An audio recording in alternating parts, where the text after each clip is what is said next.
Olá, hoje a gente vai dar uma olhada mais de perto em duas ferramentas super importantes do nosso direito, os recursos excepcionais. Isso mesmo. Estamos falando do recurso especial, o REESP, e do recurso extraordinário, o RE. Exato. E para guiar nossa conversa, a gente tem aqui umas anotações bem completas, sabe? De uma aula de direito sexto semestre, focada justamente neles. Aula 12, para ser exato. Material bom, então? Sim, e a nossa ideia aqui é, tipo, descomplicar.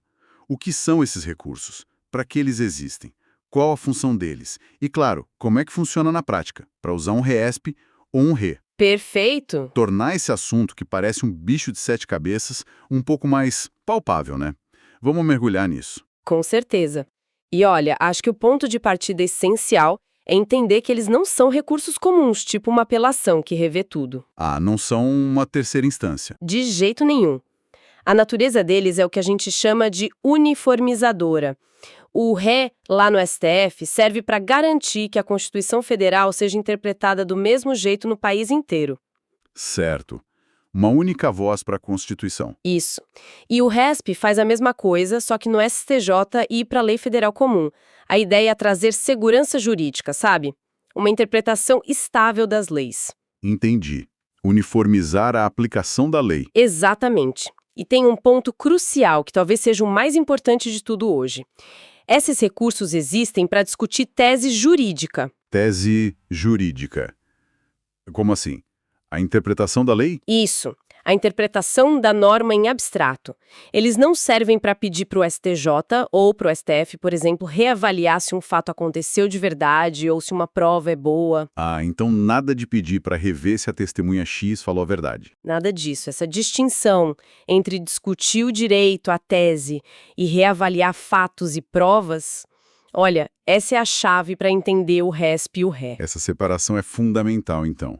O material até traz uns exemplos bons sobre isso, né? Sim. Tipo, discutir qual a definição correta da base de cálculo de um tributo.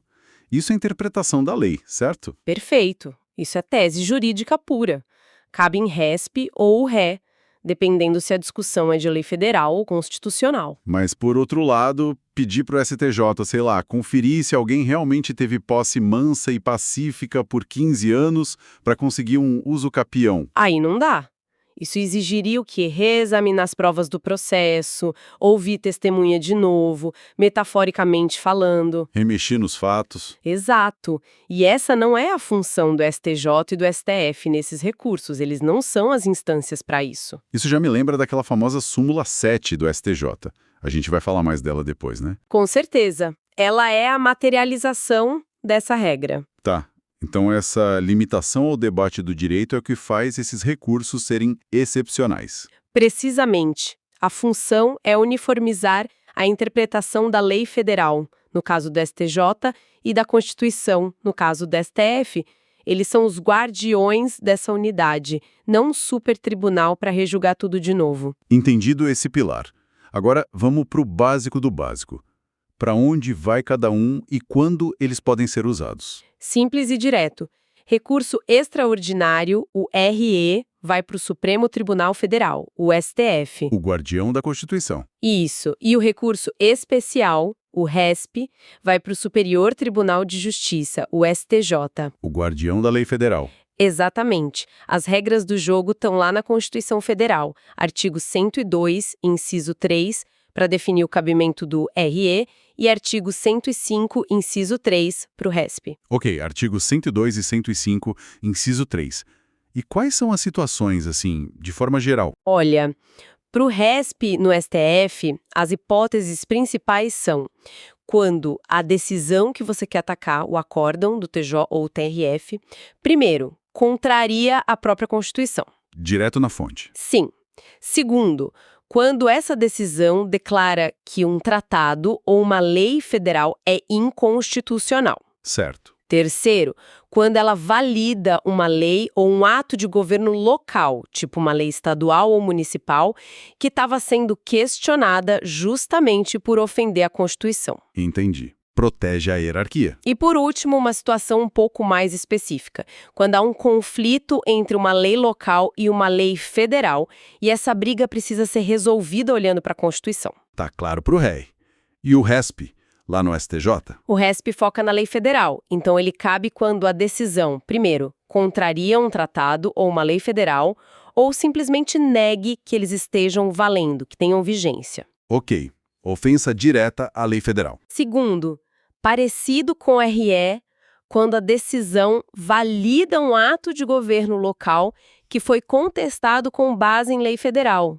Protege a lei federal contra atos locais. Isso. E terceiro, essa linha C é super comum na prática quando tribunais diferentes dão interpretações diferentes para a mesma lei federal. Ah, a famosa divergência jurisprudencial.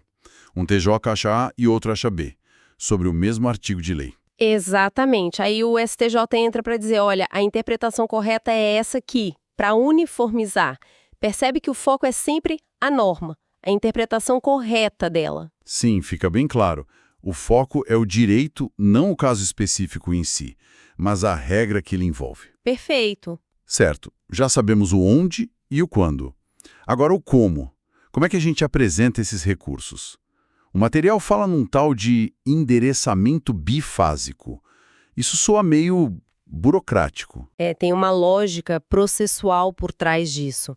Quando você vai recorrer de uma decisão, um acórdão de um Tribunal de Justiça, o TJ, ou de um Tribunal Regional Federal, o TRF... As instâncias logo abaixo do STJ e STF. Isso, você protocola a petição do RESP ou do RE no próprio tribunal que deu a decisão, lá no TJ ou TRF. A primeira página, a folha de rosto, é dirigida ao presidente desse tribunal. Ah, então eu entrego para o tribunal que eu quero recorrer. Exato.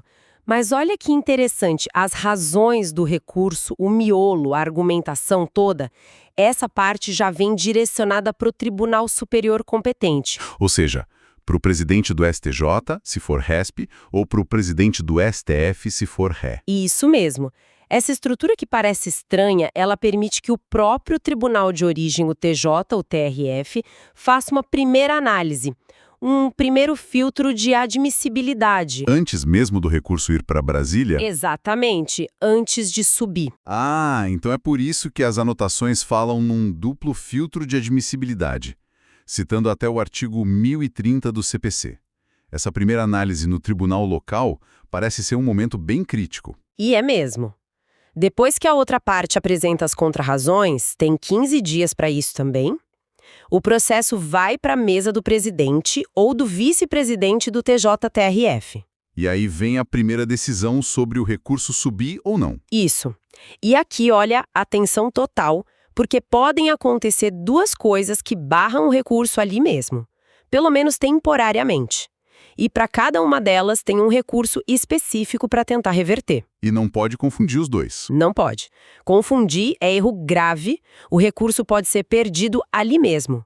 É um ponto que exige muito cuidado do advogado. Nossa, ok. Qual a primeira decisão possível nesse filtro do TJ-TRF? A presidência pode negar seguimento ao RESP ou RE. Negar seguimento.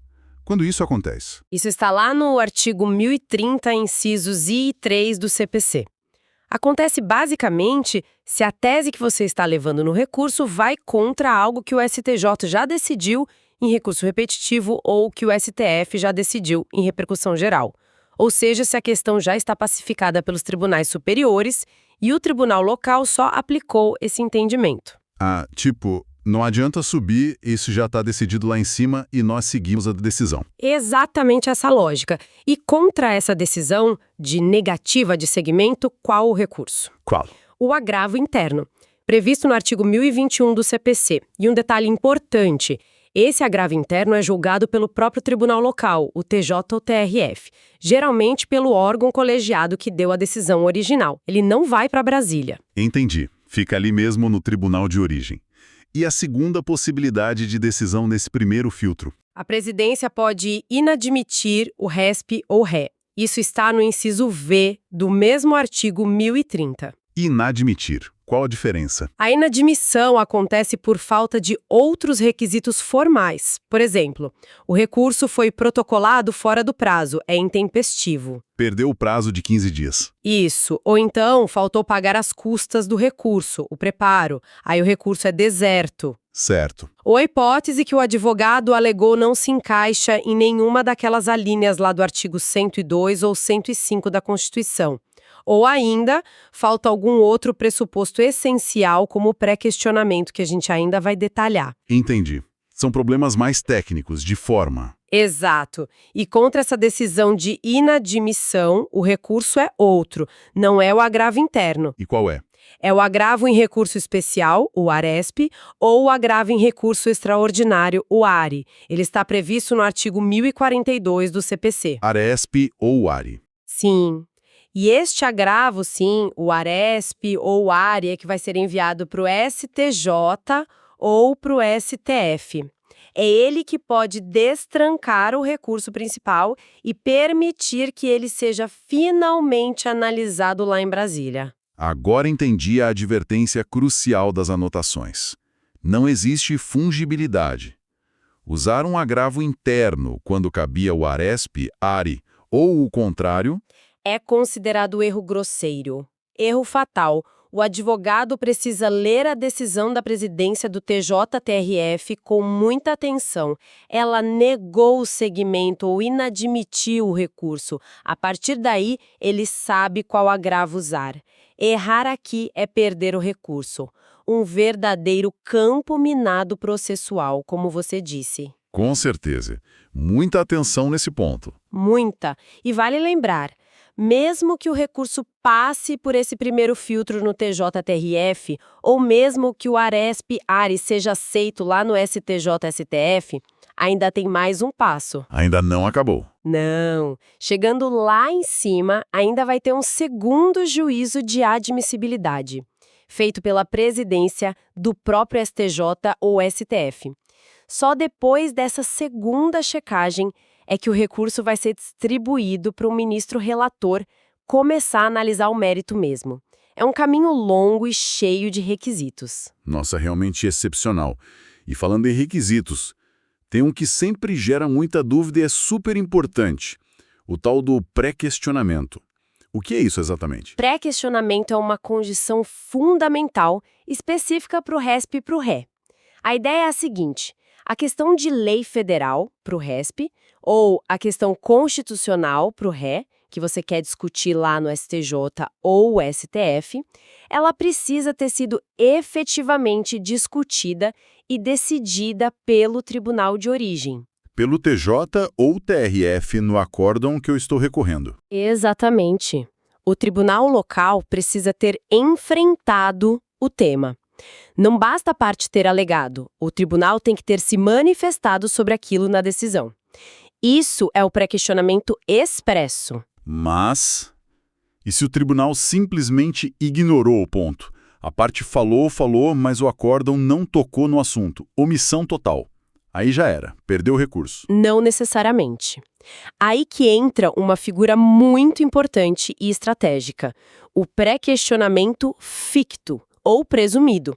Ele está previsto no artigo 1025 do CPC. Ficto? Como assim uma ficção? É quase isso.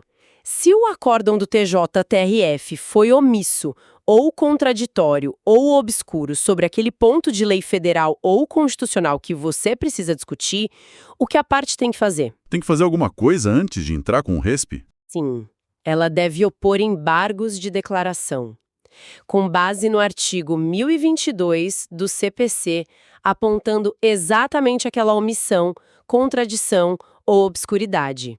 O objetivo é forçar o tribunal a se manifestar sobre o ponto. Entendi. É como dizer, tribunal, você esqueceu de falar sobre isso aqui, por favor, fale. Exato. E agora vem a parte interessante, a mágica do pré-questionamento ficto. Mesmo que o tribunal rejeite os embargos, dizendo que não tinha omissão nenhuma, Mesmo que ele não corrija a omissão. mesmo assim, a simples oposição dos embargos sobre aquele tema específico já faz com que a matéria seja considerada pré-questionada para poder entrar com o RESP ou o RE. Uau! Então, só por ter tentado esclarecer com os embargos, a lei presume que o requisito foi cumprido? Isso é uma ficção jurídica, uma presunção criada pela lei para não prejudicar a parte só porque o tribunal foi omisso. É uma ferramenta poderosa. Poderosa e um pouco contraintuitiva, mas genial. E as anotações ainda dão uma dica estratégica para usar isso no RESP, né? Sim, uma dica bem prática e útil. Quando você for opor os embargos de declaração por omissão sobre uma questão de lei federal, Aqueles para tentar o pré-questionamento ficto. isso. É muito recomendável você alegar, nos próprios embargos, que essa omissão do tribunal viola também o artigo 1022, inciso 2 do próprio CPC. Por que alegar violação ao artigo que fala da omissão? Porque o artigo 1022 do CPC é ele mesmo uma lei federal. Então, se lá na frente o STJ for analisar o seu RESP e concordar que realmente houve uma omissão que não foi corrigida, Ele já vai ter uma violação direta a uma lei federal ali, o próprio artigo 1022. exatamente. Isso reforça o cabimento do RESP, dá mais um argumento para o seu recurso ser conhecido pelo STJ, é uma boa prática. Excelente dica. E para a gente fechar essa parte de requisitos, aqueles mais formais tipo prazo, custas, o que não pode faltar na petição, dá para fazer um checklist rápido? Claro, vamos lá. Checklist básico. Prazo para entrar com RESP ou RE. 15 dias úteis. Artigo 1003, parágrafo 5º do CPC. Perfeito. Preparo. As custas. Tem que pagar, a não ser que a parte tenha justiça gratuita. Se não pagar, o recurso é deserto. Correto. E a petição em si, o que ela precisa ter, segundo o artigo 1029 do CPC. Bom, tem que expor os fatos e o direito de forma clara. Tem que demonstrar por que o recurso cabe, indicando a linha certinha lá do 102 ou 105 da Constituição. Fundamental mostrar o cabimento. Apresentar as razões do pedido, por que a decisão tem que ser reformada ou anulada e, importantíssimo, comprovar o pré-questionamento, seja ele expresso ou ficto. Isso. Tem que mostrar que a questão foi debatida antes. E, claro, o endereçamento correto, aquele bifásico que a gente falou, e juntar o comprovante do pagamento das custas, se for o caso. Ótimo resumo. São formalidades que não podem ser esquecidas. E uma dúvida que pode surgir: e se a mesma decisão do TJ ou TRF ofendeu, ao mesmo tempo, uma lei federal e a Constituição? O que a parte faz? Escolhe um dos recursos? Não escolhe. Nesse caso, a parte pode e deve interpor os dois recursos.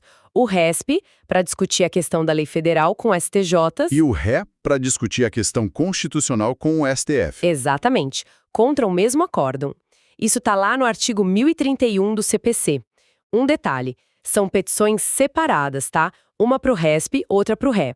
Mas as duas têm que ser protocoladas dentro do mesmo prazo de 15 dias. Entendi. Duas petições, mesmo prazo. E quem julga primeiro? A lei define uma ordem. Primeiro, o processo vai para o STJ para análise do RESP. Certo. Somente depois que o STJ julgar o RESP ou decidir que ele não pode ser conhecido, e se a questão constitucional ainda for relevante, é que os autos vão subir para o STF analisar o RE.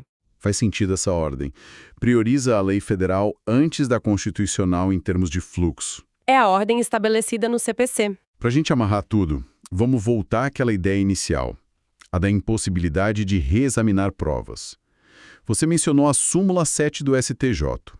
Qual o impacto prático disso na hora de escrever o recurso? O impacto é total. Define a estratégia de argumentação. A súmula 7 do STJ é curta e grossa. A pretensão de simples reexame de prova não enseja recurso especial. Direto ao ponto. E o STF tem um entendimento muito parecido para a matéria constitucional no RE, consolidado na súmula 279 deles. Na prática, isso significa o quê? Que o advogado não pode pedir para o STJ ou STF dizer que uma prova foi mal avaliada lá embaixo. Exatamente. Não pode pedir para reinterpretar o depoimento de uma testemunha, para duvidar da conclusão do perito, para dizer que um documento prova algo diferente do que o TJ entendeu. A sua argumentação no RESP e no RE tem que partir dos fatos como eles foram descritos no acórdão do TJ-TRF. Tem que aceitar a moldura fática que o tribunal local definiu. Perfeito. Você aceita aqueles fatos e discute. Ok, considerando que os fatos são esses, a lei federal foi aplicada corretamente. A Constituição foi respeitada. O foco é exclusivamente na questão de direito. Entendi. A briga é sobre a regra, não sobre quem está certo quanto aos fatos. Isso. Reforça a função uniformizadora, discutir o direito em tese, não rejulgar a causa. Ignorar a súmula 7 é um erro muito comum e causa a inadmissão de muitos recursos. Ficou claríssimo. Então, recapitulando, a gente viu a função uniformizadora, essa distinção crucial entre discutir direito e rever prova com a súmula 7 como limite. Falamos do pré-questionamento, o expresso e aquele ficto estratégico dos embargos de declaração. Destrinchamos o sistema complexo do duplo filtro de admissibilidade, com o risco dos agravos diferentes, o interno contra a negativa de seguimento e o RSPAPRE contra a inadmissão. E o perigo do erro grosseiro se confundir os dois. Exato. E vimos também a possibilidade de interpor os dois recursos juntos, RESP e RE, quando a decisão ofende as duas esferas. Isso aí. No fim das contas, o que a gente tira disso tudo? Para mim, fica muito claro que dominar RESP e RE não é só saber regra processual. É entender um mecanismo-chave para ter coerência e previsibilidade no nosso sistema de justiça, né? Com certeza. É garantir que a lei e a Constituição sejam aplicadas de forma minimamente uniforme no Brasil todo. Sem dúvida. A complexidade toda desses recursos, na verdade, reflete a importância dessa missão uniformizadora. Exige do profissional do direito um cuidado técnico enorme, mas também uma compreensão do porquê essas ferramentas existem. Não é opcional saber isso para quem atua na área. De forma alguma. É fundamental para conseguir navegar nas instâncias superiores de forma eficaz. E aí, para a gente fechar com uma reflexão, talvez um pouco além do material da aula, mas totalmente conectada. A gente vê toda essa estrutura complexa, com essa função nobre de unificar a interpretação das leis, da Constituição. Sim. Mas como será que o volume absurdo de recursos que chega todo dia no STJ e no STF impacta a capacidade deles de cumprir essa missão? De fazer essa análise profunda, caso a caso, com a agilidade que a sociedade espera? É uma ótima reflexão. O desafio do volume versus a qualidade e a profundidade da análise é real. Fica aí a pergunta, né? Para quem se interessa em como a nossa justiça funciona na prática, além das regras do papel, como equacionar isso? Exato. Bom, acho que por hoje destrinchamos bem o material. Agradecemos a quem nos acompanhou nessa análise dos recursos excepcionais. Esperamos ter ajudado a clarear um pouco esse tema. Esperamos que sim. Até a próxima.